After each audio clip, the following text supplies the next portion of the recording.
आप देख रहे हैं भारत नेशन। मैं प्रांशु गुप्ता स्वागत करती हूं नेशन के बाद में। मराठा आरक्षण के लिए लड़ने वाले मनोज जारांगे पाटिल के जीवन में आधारित फिल्म 26 अप्रैल को दर्शकों के सामने आएगी।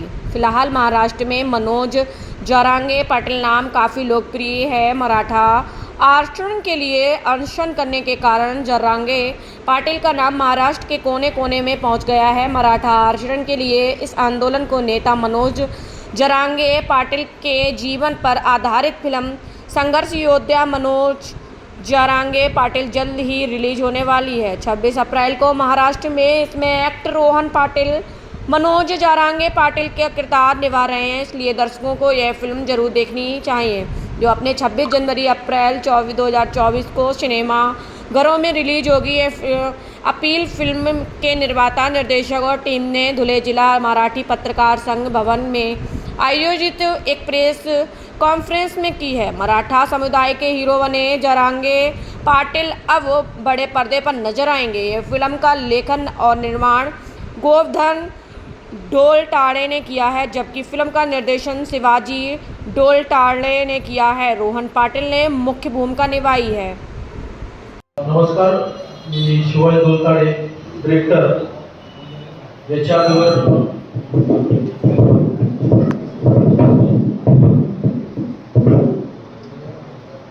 आधी पाठीमागच्या 2-3 वर्षात म्हणजे 4-5 पिक्चर आले.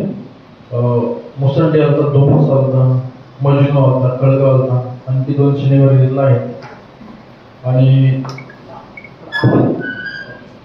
त्याच्यावर 2 गाणी माझी खूप हिट झाली, तुम्ही ऐकली असतील कदाचित. मला आमदार झाल्यासारखं वाटतंय ते ऍक्टिंग आणि डायरेक्शन करतो. आणि दुसरं म्हणजे बर्थडे आहे भावाचा, त्याच्यात मी आणि रोहन पाटील यांनी भूमिका केली. आणि आता नवीन एक सिनेमा घेऊन आलेलो आहे, त्याचं नाव आहे संघर्ष योद्धा मनोज जारांगे पाटील. हा चित्रपट 26 एप्रिल 2024 संपूर्ण महाराष्ट्रात 2,500 ते 3,000 शोच्या माध्यमातून रिलीज करत आहोत. याचं चित्रीकरण जे आहे ते आम्ही संपूर्ण आंतरवाली सराठी आणि आजूबाजूच्या परिसरामध्ये केलेलं आहे. त्याच्यामध्ये जे लोकेशन वापरले आहेत, सर्व चित्रीकरण ज्या ठिकाणी केले, चित्रीकरणाचे स्थळ जे आहे ते सर्व आम्ही ओरिजिनल वापरलेले आहेत. आपण पाहतो की चित्रपटामध्ये बायोपिक जरी असला किंवा ऐतिहासिक जरी चित्रपट असला तरी त्याच्यामध्ये लोकेशन जे वापरतात ते सेट तयार करतात किंवा काल्पनिक लोकेशन असतात. याच्यात आम्ही तसं केलेलं नाही, जे ओरिजिनल लोकेशन आहेत तेच वापरलेले आहेत. जसं की पाटलाचं घर असेल, आंतरवाली सराठीमधलं पोषण स्थळ असेल किंवा बाकीचे आणखी बरेचसे लोकेशन आहेत ते ओरिजिनल वापरलेले आहेत. भारतातला हा पहिला चित्रपट असा असणार आहे की त्याचे सर्व लोकेशन ओरिजिनल वापरलेले आहेत. कुठेही काल्पनिक लोकेशन आम्ही वापरलेले आहेत. किंवा पाटलांबरोबर असणारी बरेचशी मंडळी चित्रपटामध्ये दिसणार आहे. कदाचित एखाद्या व्हिडिओमध्ये तुम्ही व्हिडिओ पाहाल तर पाटील असतील आणि आजूबाजूला बाकीची मंडळी असतील, आणि चित्रपटाच्या सीनमध्ये पण तुम्हाला आपले रोहन पाटील दिसतील आणि त्यांच्या आजूबाजूला तीच मंडळी दिसेल. म्हणजे एवढं आम्ही ओरिजिनलपणा त्याचा आणण्याचा प्रयत्न केलेला आहे, एवढा जिवंतपणा आणण्याचा प्रयत्न केलेला आहे. आपण पाहतो की हा 6-8 महिन्यामध्ये पाटील साहेब जे आहेत ते महाराष्ट्रात भारतातील लोकांना कळाले. पण असं नाही की त्यांचा संघर्ष 6 महिन्याचा नाही किंवा 8 महिन्याचा संघर्ष नाही. त्यांचा संघर्ष 10-15 वर्षापूर्वीचा संघर्ष आहे. खूप संघर्ष आहे त्यांचा भयंकर, आणि तो संघर्ष आम्ही चित्रपटाच्या माध्यमातून दाखवत आहोत. त्यांच्या पाठीमागे कुठलंही राजकीय पाठबळ नाही किंवा आर्थिकही पाठबळ नाही.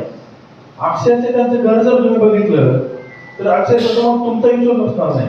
म्हणजे याच्यातले बऱ्याचशा जणांनी कदाचित पाटलांना भेटले असतील पण पाटलांचं घर पाहिलं नसेल. इतकं साधं सिंपल त्यांचं घर आहे. तर ते घर सरांनी पाहिले म्हणतात, तर ते घर तुम्हाला चित्रपटाच्या माध्यमातून पूर्ण पाहायला मिळेल. इतकं साधं घर आहे, तिथूनही आपल्याला प्रेरणा भेटणार आहे. चित्रपट पाहिल्यानंतर त्या प्रेरणा भेटणार आहे. इतक्या साध्या घरातील इतका सिंपल माणूस एखादी गोष्ट जर ठरवली तर तो काही करू शकतो. आपण आपल्या लाईफ मध्ये काहीतरी करण्याचं ठरवलं असतो, थोडा जरी अडथळा आला तर ती गोष्ट तिथं सोडतो, दुसऱ्या कुठल्या तरी मार्गाला लागतो. तिथं काही अडथळा आला ते सोडतो, दुसरीकडे काहीतरी करण्याचा प्रयत्न करतो. याच्यामध्ये अख्खं आयुष्य निघून जातं, तरी काही होत नाही. जे करायचे, जे ध्येय आहे ते आपण ठरवलं पाहिजे, आणि त्या ध्येयाच्या दिशेने किती अडचणी आल्या तरी जिद्दीने पुढे गेलं पाहिजे, सक्सेस आपल्याला भेटतं. पाटील साहेबांचा संघर्ष याच्यातून आपण जो ओरिजिनल संघर्ष, जो पूर्ण संघर्ष दाखवलेला आहे, खूप खडतर, खूप भयंकर संघर्ष आहे. याच्यामध्ये 4 गाणी आहेत, 4 संगीतकार आहेत. एक आहे चिनार महेश, रोहित नागभिडे, विजय गावंडे. बॅकग्राऊंड म्युझिक दिले आहे अविल वाघ यांनी. याच्यामध्ये 4 गाणी आहेत. त्याचे एक सिंगर आहेत अजय गोगावले, जे अजय आटूची जोडी आहे त्यातले अजय गोगावले यांनी गाणं गायले. ते गाणं सोडल्यानंतर आता भारतात 2 नंबरला आहे युट्यूब ट्रेंडिंग मध्ये. भारतातले जेवढेही भाषामधले गाणी आहेत, तमिळ, तेलुगू, कन्नड, मल्याळम असतील, हिंदी असतील, सगळे असतील, त्यात भारतात 2 नंबरला ते गाणं आहे. आणि दुसरं एक गाणं आम्ही 4 दिवसापूर्वी सोडलं, तर ते गाणं 6 नंबरला आले आता भारतात. म्हणजे लोक अक्षरच्या गाण्यावरती याच्यावरती एवढं प्रयोग करत आहेत. तर चित्रपटही नक्कीच 1 नंबरला येईल. जे प्रादेशिक भाषा आहेत त्यात नक्कीच 1 नंबरला असेल. आणि त्याच्यामध्ये पत्रकार बांधवांची खूप आम्हाला गरज लागणार आहे, मदत लागणार. जसं तुम्ही पाटील साहेबांना मदत केली, कारण पत्रकार बांधवांमुळे पाटील साहेब राज्यात अख्ख्या महाराष्ट्रात भारतात पोहोचले. तसंच त्याप्रमाणे त्यांचा चित्रपट जो आहे त्याच्यातून आम्ही सर्व त्यांच्या खऱ्या गोष्टी दाखवल्यात, ओरिजिनल गोष्टी दाखवल्यात. आणि हा चित्रपट जो आहे तो सर्व समाजासाठी आहे. स्वतः आम्हाला पाटलांनी सांगितलं की हा चित्रपट जो आहे सर्व समाजाने बघितलं म्हणजे असं आपल्याला करायचा. आणि पाटील जे सर्व समाजाला खूप मानतात. हा चित्रपट 26 एप्रिल 2024 ला म्हणजे याच महिन्यामध्ये 26 तारखेला रिलीज होत आहे. तर तुम्ही सर्वजण बघा. आपल्या मीडियाच्या बांधवांनी विनंती आहे की तुम्ही लोकांना आवाहन करा, कारण यात खूप खऱ्या गोष्टी दाखवलेल्या आहेत. खूप चांगला चित्रपट आहे. 26 तारखेला नक्की सर्वजण बघा. धन्यवाद.